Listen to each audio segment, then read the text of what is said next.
Good morning everyone, welcome back to JMG Chess. This is Coach Gerald. Last time we analyzed the game of the former world champion Alexander Alekhine, in which he sacrificed his queen to get a passed pawn. And that pawn was promoted and captured all white pieces. And this time, we will analyze the game of the subsequent world champion Max Euwe. It is against the former world champion Alexander Alekhine. And some said that Euwe's win against Alekhine in 1935 title match was not on his strength, but due to Alekhine alcoholism and overconfidence. But this game proved that he was worthy of his title. Euwe was the first player to study openings with scientific precision. After all, Alekhine in full form was still Alekhine. Let's go now to the game. Max Euwe played d4, d5, c4, c6, knight f3, knight f6, knight c3, d takes c4. This is Slav defense. a4, this move preventing b5 to protect the black pawn at c4. Bishop f5, knight e5, knight bd7, the main line, knight takes c4, queen c7, g3. The idea is bishop f4 and bishop g2 castle. e5, d takes e5, knight takes e5, bishop f4, knight bd7, bishop g2. We are following the main line. f6. This move was popular before, but nowadays the main line is g5. Immediately challenge the bishop at f4. As principal said, avoid pin as soon as possible. That's why nowadays g5 is the main line. Castle, rook d8, queen c1, sidestepping the possible threat along the d file.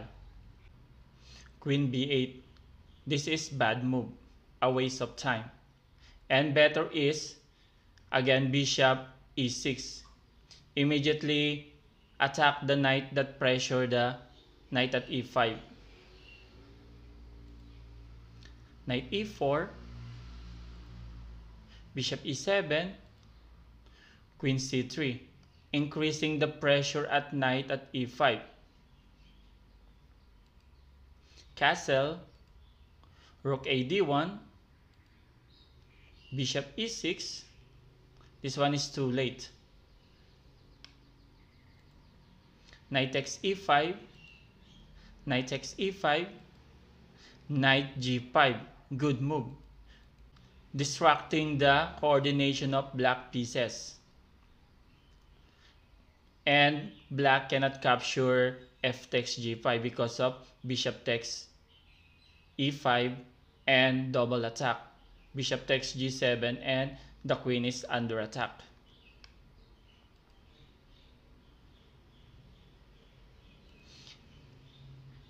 F takes g5. As I said, this is bad move. The good try is bishop f7, but also inferior. Bishop f7, the position is passive. Knight takes f7, rook takes f7, queen b3, again pin. You know, pin is very powerful in chess. After queen b3, white has controlled the d file and many pin. The knight is pinned and the black rook at f7 is pinned. Another try is bishop f8, which is blunder. Queen b3 check leads to exchange down or smothered mate. Let's go now to the game. F takes g5. Bishop takes e5. This move leads to winning an important pawn in 5 forcing move. Bishop f6, again pinning the bishop. Bishop takes b8, bishop takes c3, bishop d6, rook f7. Again, the idea is to pin. B takes c3. Now the v file is open for white rook. Rook fd7, the point of Alekhine combination. But Yue saw a bit further. Rook b1, rook takes d6, rook takes b7, winning an important pawn, and aside from that, the rook occupies the 7th rank. Rook 8 d7, protecting the 7th rank. As long as many pieces left on the board, he is not totally lost. Rook takes d7, principle. When ahead in material, exchange as many pieces as possible, especially the heavy ones. Bishop takes d7, bishop e4. Rook b1 is also a good one, moving the rook in the open file. c5. Alekhine missed an interesting opportunity. As principal said, place your rook in the 7th or 2nd rank. The best try is rook d2. After bishop d3, bishop h3, rook b1, g4. Black has greater chance to hold the position because of the placement of white king and the position of the rook in the 2nd rank. And the white rook cannot move out along the 1st rank. After c5, the dubious move, Yue played c4. Interesting, making the stronghold or bind the bishop at d5. Bishop takes a4. This move is greedy. This is not typical for Alekhine, and it leads to white rook activation on the 7th rank or immobilized black pieces. Better is bishop e6, attacking the pawn at c4 immediately. After bishop d5, king f7, bishop takes e6, king takes e6, rook b1. Again, place your rook in the open file. Rook a6, and this position has greater chance to hold for black. Another try is rook d2. Again, very useful to place your rook in the 2nd rank. After f4, bishop e6, f takes g5, rook takes e2. Of course, both are better for white, but there are a lot of play for both sides.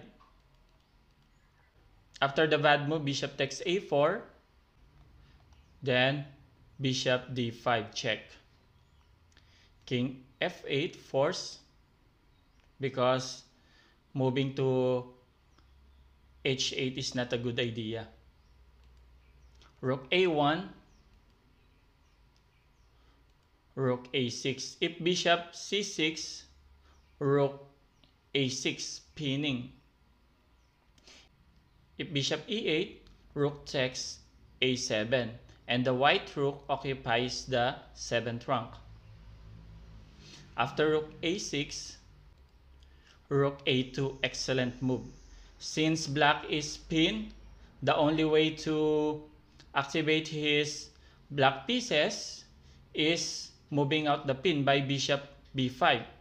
But this move prevents that, because after bishop b5, c takes b5, and the rook is protected by bishop at d5. And black pieces are paralyzed in the a file. King e7. Bishop b5 is no longer possible because after c takes b5, the rook at a2 is now protected by bishop at d5. f4, activating the pieces in the king side. F takes g4, f takes g4, king f6. Moving out of pin in the a file by rook g6 leads to loss of pawn at a7. And the rook is very active in the 7th rank. After king f6, e4, g5, f5, good move. Pass pawn must be pushed. Now there are two connected pass pawn. h5, h4, fighting for the important f4 square. G takes h4, king h2, king g5, king h3. Black is dome, cannot move. Rook a5, bishop b7. This one is better than bishop c6. King f6, bishop d5, king g5, bishop b7, king f6, bishop c8. The sealed move. After this, black resigned. Because after king g5, e5, and the pawn will be promoted. If king e5, then king takes h4, and the white king support the pass pawn. I hope that you enjoy and learn something new today. Don't forget to like, subscribe, and share this video to your friends. Thank you and have a nice day.